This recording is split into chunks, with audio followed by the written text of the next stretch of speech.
He wrote over 4,000 songs. 4,000. Most songwriters spend entire careers hoping to write one that people remember.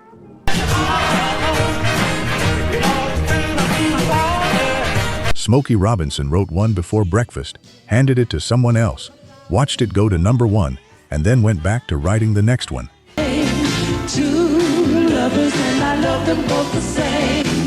Tonight, 12 songs that someone else recorded, someone else performed, and someone else made famous. That Smokey Robinson built from the ground up. The songs you know by heart. The writer you might not have known was behind them.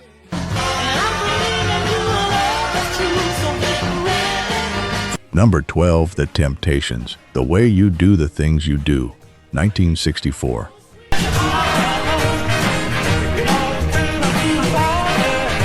Berry Gordy brought 5 young men to Smokey Robinson sometime in 1960 and said, in the specific phrasing that Robinson later recalled in interviews, "Come here, I want you to see somebody very special." Gordy had just watched a young vocal group called the Elgins audition.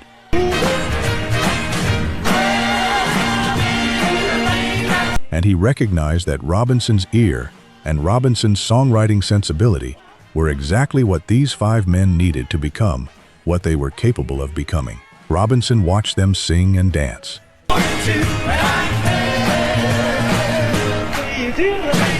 He agreed with Gordy's assessment. The group that would eventually be signed to Gordy's label as The Temptations had the raw material, 5 distinct voices, individual commercial personalities, and the specific physical presence that made a vocal group unforgettable in live performance.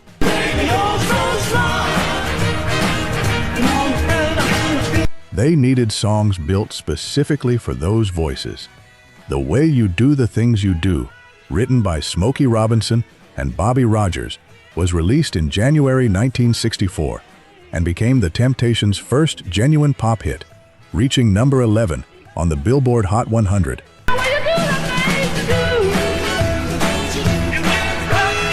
And number 1 on the R&B chart.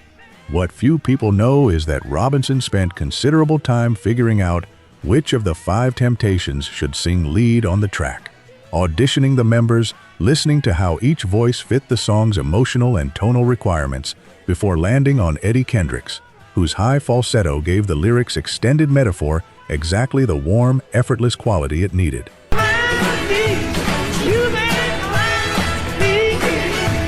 The extended metaphor is what defines the song's lyrical achievement. The narrator comparing his lover to a broom that sweeps his heart away, to a book that is an open page, to a candle that burns his hands. The metaphors arrive with the casual confidence of a man who knows exactly how he feels and doesn't need conventional language to say it. Smokey Robinson invented them sitting down with a pen and paper. Eddie Kendricks made them sound inevitable.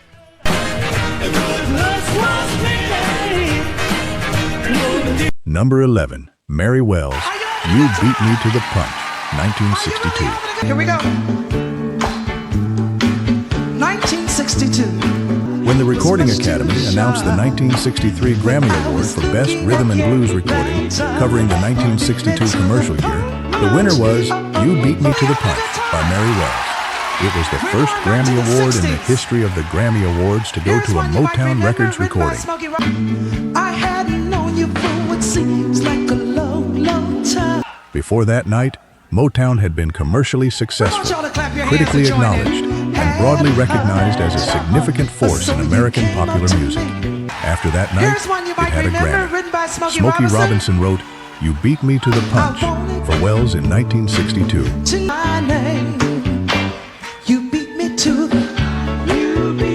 It reached number 9 on the Billboard Hot 100 and number 1 on the R&B chart. The lyric positions the narrator as a woman who has been beaten to the romantic declaration she intended to make. The man she loved said he loved her before she could say it first, and she is simultaneously thrilled and rueful about having been anticipated.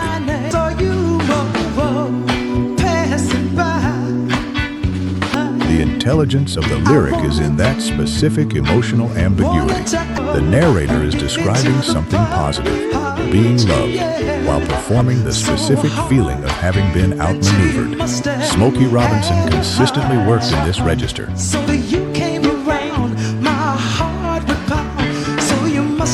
The emotional contradiction, the feeling that doesn't fit neatly into happiness or sadness, but occupies the specific space between them where most actual human experience lives. He wrote this song in the context of a sustained creative partnership with Mary Wells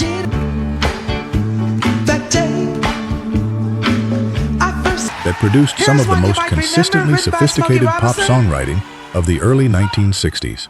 Wells had a directness, a slight edge in her delivery that other Motown female singers didn't quite replicate, and Robinson consistently wrote for that specific quality, giving her lyrics that matched her voice's particular authority. The Grammy that "You Beat Me to the Punch" brought to Motown was the first of many, but it was the first.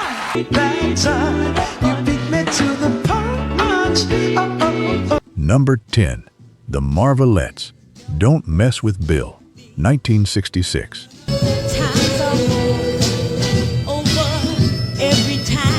By 1966, the Marvelettes had been at Motown for 5 years. They had given the label its first ever #1 pop hit in 1961 with "Please Mr. Postman." They had followed it with a series of significant chart entries.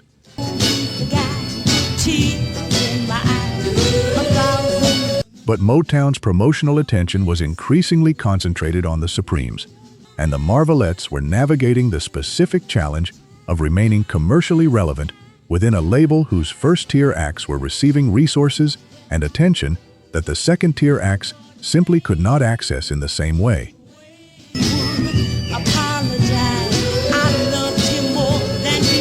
Smokey Robinson stepped in with a song that gave the Marvelettes, specifically Wanda Young, who had become the group's primary lead vocalist by this point, something very specific, a lyric that positioned the narrator as a woman who knows exactly what she has and will defend it against anyone who questions her judgment. "Don't Mess with Bill" is a song about a woman telling other women to stay away from her man.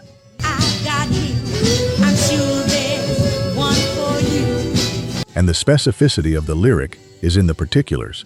He may not be perfect, he may have his issues, but he is her man, and the people giving her advice about whether to keep him are not the ones who understand what he is to her. The declaration is confident without being aggressive, protective without being threatening, and delivered by Wanda Young with the specific warmth of someone who genuinely means every word.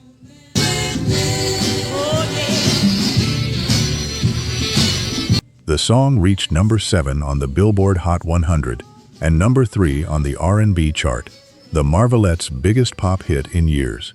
Robinson had written for their specific commercial situation, built a song that matched Young's voice and the group's commercial positioning, and delivered something that refreshed the group's standing at a moment when they needed it.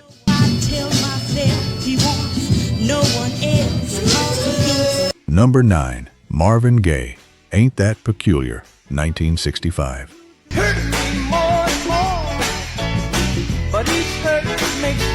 Marvin Gaye's commercial identity in the early 1960s was a subject of some internal Motown debate.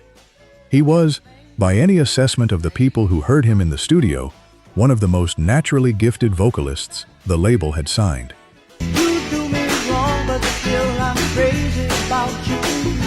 He was also someone who had arrived at Motown with jazz and crooner ambitions, who wanted to be Nat King Cole, who was uncomfortable with the dance-oriented, youth market commercial positioning that Motown's production system was designed to deliver.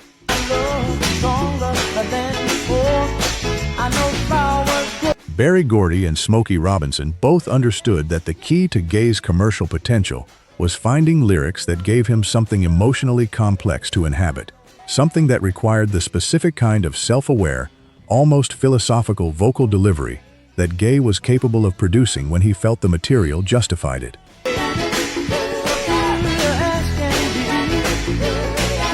"Ain't That Peculiar," written by Robinson with Pete Moore, Marv Tarplin, and Bobby Rogers, was released in 1965 and reached number 8 on the Billboard Hot 100 and #1 on the R&B chart. The lyric addresses an emotionally absurd situation with deadpan honesty. The narrator is in a relationship with someone who treats him badly, and he acknowledges, fully, with no illusions, that his continued love for this person makes no rational sense. He is using the word peculiar to describe something that is, in most circumstances, called heartbreak. Guy delivered this lyric with exactly the right combination of self-knowledge and helplessness. The specific quality in his voice that made the song work was the ability to sound simultaneously intelligent and completely at the mercy of his own emotional situation, aware enough to name the absurdity, vulnerable enough to be living inside it anyway.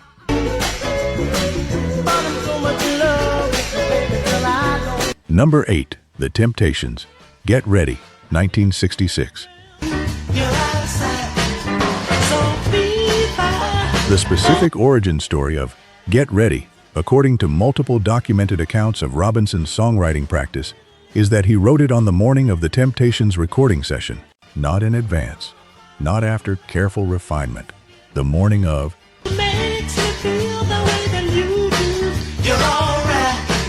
He sat down with the knowledge that he had musicians and vocalists booked in the studio that afternoon and constructed the song in the available hours.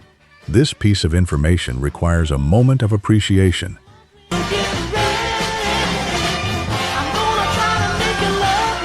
Get Ready is one of the most complete pieces of Motown production, a declaration of romantic intention with a hook that has been recognized on first hearing by successive generations of listeners, a rhythm that sits immediately in the body and stays there, and a lyrical simplicity that sounds effortless because it was built by someone who knew exactly what effortless sounds like.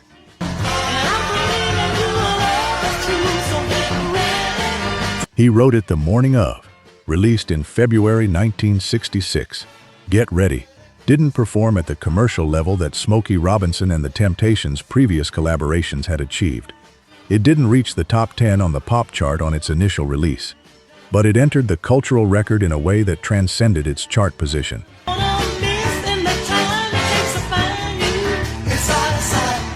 In 1970, a white rock band from Detroit called Rare Earth recorded a version of Get Ready that expanded the song from its original 3-minute format into a 21-minute psychedelic rock piece that became one of the longest tracks in chart history.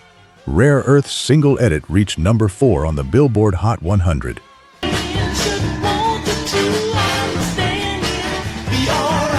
The song, written on the morning of a Motown recording session in 1966, became a rock anthem in 1970 because the skeleton Smokey Robinson built was strong enough to hold entirely different musical flesh on it.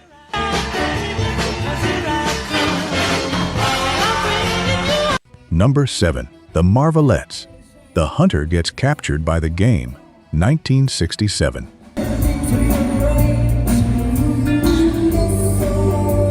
Bob Dylan called it one of his favorite songs. This is a documented fact. Dylan specifically cited The Hunter Gets Captured by the Game, written by Smokey Robinson for the Marvelettes and released in 1967, as a song he admired.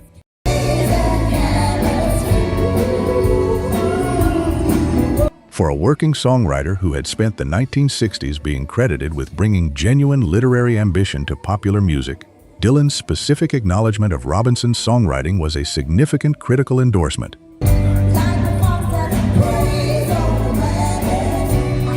The song is about the reversal of romantic pursuit, the hunter who goes out to catch something and finds, in the process of the chase, that the thing being hunted has turned the situation around. The hunter, by the end of the song, is the one who has been captured.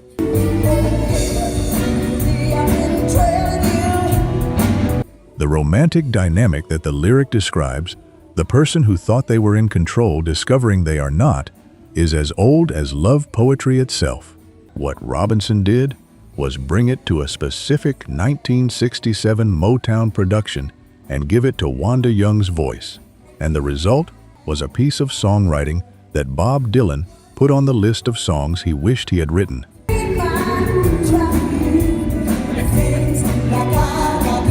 The song reached number 13 on the Billboard Hot 100 and number 2 on the R&B chart. It is consistently cited by music critics and songwriters as one of Robinson's finest lyrical achievements.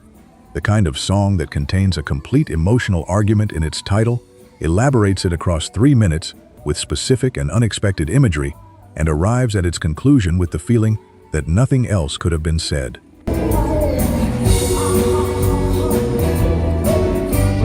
Robinson has described his approach to songwriting as starting with the concept or the title and building the song outward from whatever truth that concept contains.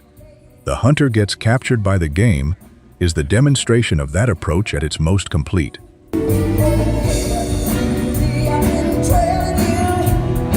Number 6, Mary Wells, Two Lovers, 1962. Well, I've got two lovers and I ain't ashamed. In the specific context of 1962 American popular music, a cultural moment that was, by most conventional measures, not particularly given to psychological complexity in its hit singles.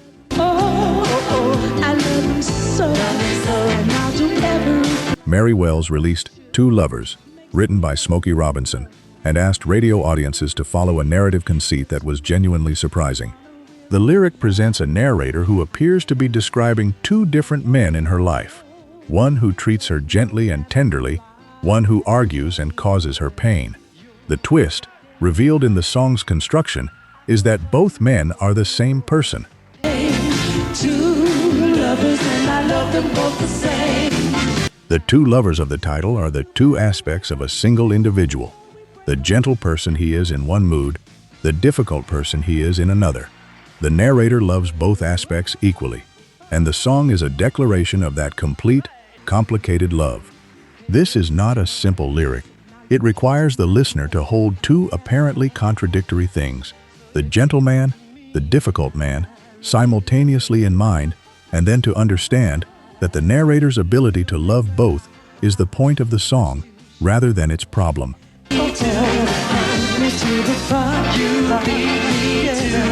Robinson had written a lyric in 1962 that was doing the kind of emotional and psychological work that sophisticated adult pop audiences would not routinely expect from a Motown single. Two Lovers reached number 7 on the Billboard Hot 100 and was Wells' biggest pop hit to that point in her career. It demonstrated very specifically that Robinson's gift was not for writing emotionally simple material. It was for making emotionally complex material sound simple enough to be a pop song without losing the complexity. And ask me my name. You beat me to the punch. Number 5, The Temptations, Since I Lost My Baby, 1965. 4, Marvin Gaye, I'll Be Doggone, 1965. That's what I want.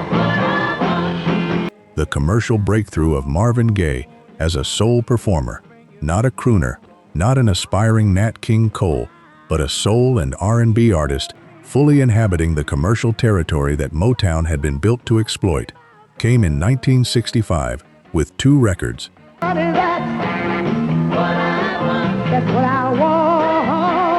Both were co-written by Smokey Robinson. The first was Ain't That Peculiar. The second was I'll Be Doggone. I'll Be Doggone was co-written by Robinson, Pete Moore, and Marv Tarplin, the core songwriting partnership that produced much of Robinson's finest work for other artists. 100 years old, if you ever let that spring turn cold. It reached number 8 on the Billboard Hot 100 and number 1 on the R&B chart, becoming Gaye's first major pop crossover success and establishing the commercial and artistic template that would carry him through the decade. The lyric functions in the specific register that Robinson had developed for Gaye specifically.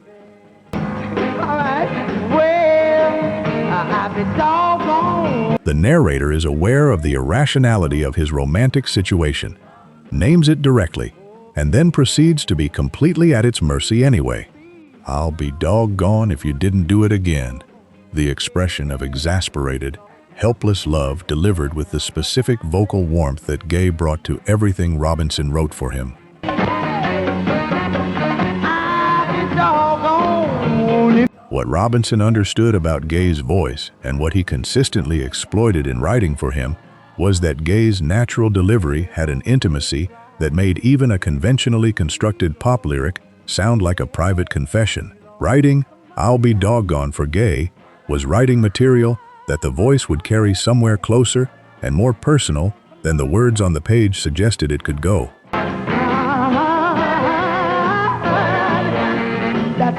Number 3. Mary Wells, "What's Easy for Two is So Hard for One," 1963.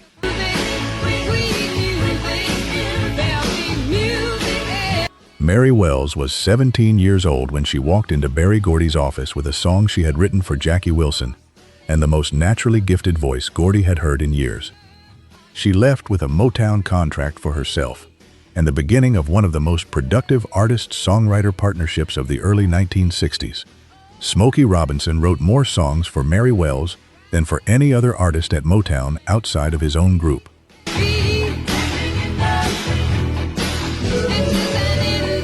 He wrote for her voice's specific qualities, its directness, its slight edge, its complete absence of sentimentality, and he calibrated his lyrics to those qualities with a precision that distinguished his work for Wells from his work for anyone else.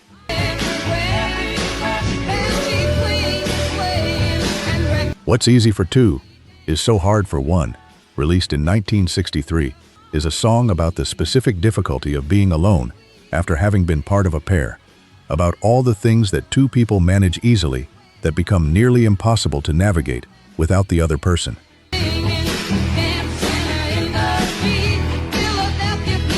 The arithmetic of the lyric is devastatingly simple. Tasks divide in half when there are two people. They don't simply return to their original difficulty when one leaves. They become harder than they were before. The song reached number 29 on the Hot 100, a modest commercial showing relative to Wells' bigger hits.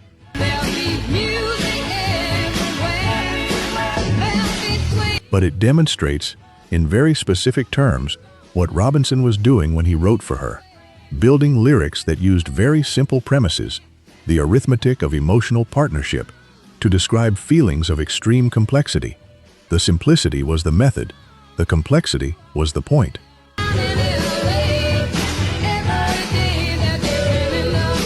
Number 2. Mary Wells, "My Guy," 1964.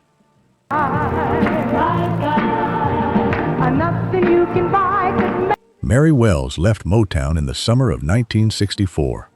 She had just turned 21 and had decided, encouraged in large part by her husband at the time, that she could command a better financial arrangement at a major label than Berry Gordy's contracts provided.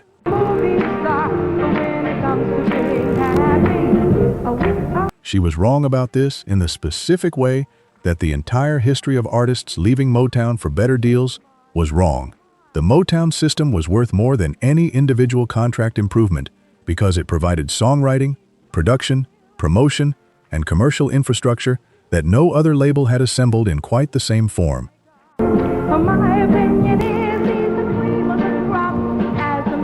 But before she left, Smokey Robinson gave her "My Guy." "My Guy" was released in April 1964 and went to number 1 on the Billboard Hot 100, the very first time a female Motown artist had topped the mainstream American pop chart. It stayed at number 1 for 2 weeks and spent several more weeks at the top of the R&B chart.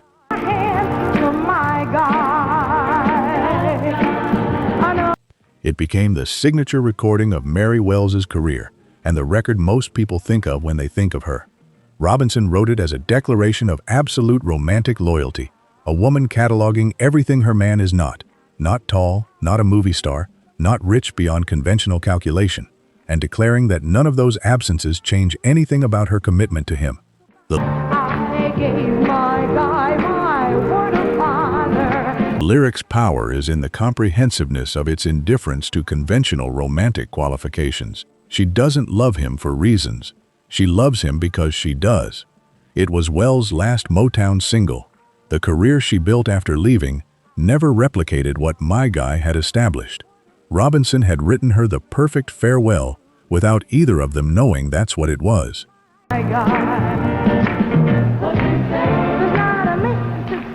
Number 1. The Temptations, My Girl, 1964.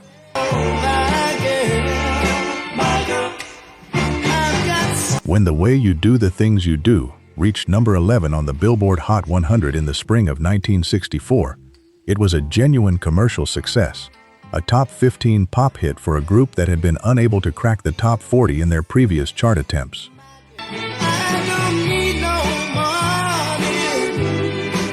Smokey Robinson heard the result and decided it wasn't enough.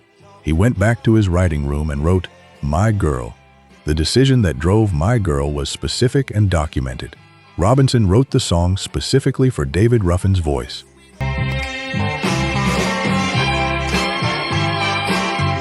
Not for the Temptations as a group, for the specific baritone instrument that David Ruffin possessed, and that Robinson had heard in the recording studio and recognized as a vocal personality distinct from anything previously fronting a Motown group.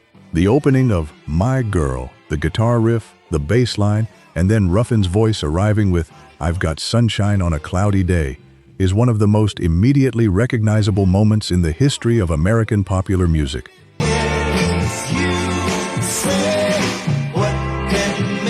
Rolling Stone has placed it among the 500 greatest songs of all time.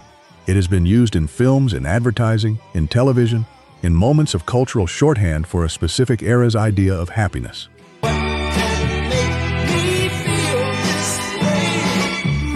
It is the song that most people, if asked to name a Temptations song, will name first. Robinson wrote the lyric in the specific register of abundance, the narrator who has nothing in conventional terms but feels rich because of what love provides.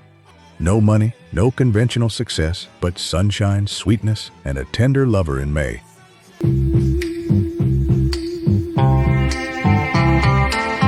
The comparison to summer is not casual. It is structurally precise, measuring one warmth against another and concluding that the human warmth exceeds the natural one. David Ruffin recorded it. The Temptations released it in December 1964.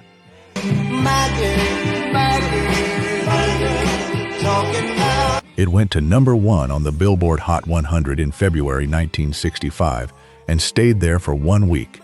It was the Temptations' first number 1 pop hit. Smokey Robinson had written the wrong side of the record for The Way You Do the Things You Do, and then come back with the Temptations' greatest recording.